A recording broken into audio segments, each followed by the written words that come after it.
Hello అండి, నేను doctor Nischala Reddy, director fertility consultant Ekam fertility and women hospital, Gandipet main road, Narsingi. ఇప్పుడు మనం ఏజ్ ఎక్కువయ్యే కొద్దీ ఈ ఏజ్ వల్ల ఫర్టిలిటీ మరియు ప్రెగ్నెన్సీ మీద ఏం ఎఫెక్ట్స్ ఉంటాయి దీని గురించి మాట్లాడదాం. ఫస్ట్ వచ్చేసి ఏజ్ ఎక్కువయ్యే కొద్దీ ప్రెగ్నెన్సీ వచ్చే ఛాన్సెస్ అనేటివి తగ్గుతాయి. ప్రెగ్నెన్సీ రావడం కష్టమవుతుంది. ఇది ఎందుకు అంటే ఎగ్ సంఖ్య, ఎగ్ నంబర్ మరియు క్వాలిటీ అనేది ఏజ్తో పాటు తగ్గుతూ వస్తుంది. ఒకవేళ ప్రెగ్నెన్సీ వచ్చినా కానీ ప్రెగ్నెన్సీలో రిస్క్ ఫ్యాక్టర్స్ అనేటివి ఎక్కువ ఉంటాయి. మనకు ఏజ్ ఎక్కువయ్యే కొద్దీ మన ఎగ్ క్వాలిటీ అనేది తగ్గిపోతుంది. జెనెటికలీ నార్మల్ ఎగ్స్ అనేటివి మనకు తక్కువ ఉంటాయి. దీనివల్ల ఏజ్ ఎక్కువ ఉండడం వల్ల, అంటే 35 అబౌవ్ లేదా 40 అబౌవ్ ఉండడం వల్ల మన ఎంబ్రియోస్ ఏవైతే తయారవుతాయో, అంటే earliest form of the baby పిండాలు ఏవైతే తయారవుతాయో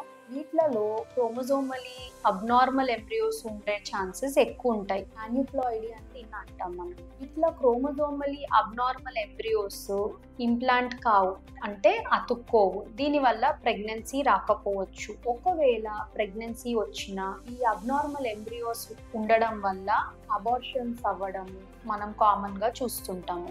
ఒకవేళ ప్రెగ్నెన్సీ కంటిన్యూ అయినా వీళ్ళలో బేబీకి జెనెటికలీ ప్రాబ్లమ్స్ ఉండడము, డౌన్ సిండ్రోమ్ రిస్క్ అనేది ఎక్కువ ఉంటుంది. ఇది కూడా మనం ఏజ్ ఎక్కువయ్యే కొద్దీ చూస్తుంటాం. ఎస్పెషల్లీ 40 సంవత్సరాల తర్వాత ఇది మనం చూస్తూ ఉంటాము. నెక్స్ట్ వచ్చేసి ప్రెగ్నెన్సీ కాంప్లికేషన్స్, బీపీ, ప్రెగ్నెన్సీలో షుగర్ రావడం, ప్రీటర్మ్ డెలివరీస్ కావడము. సో ఏజ్ ఎక్కువ అవ్వడం వల్ల ఎస్పెషల్లీ 35 to 40 తర్వాత ఫర్టిలిటీ ఇష్యూసే కాకుండా pregnancy issues, abortions, other complications కూడా మనము ఎక్కువ చూస్తుంటాం.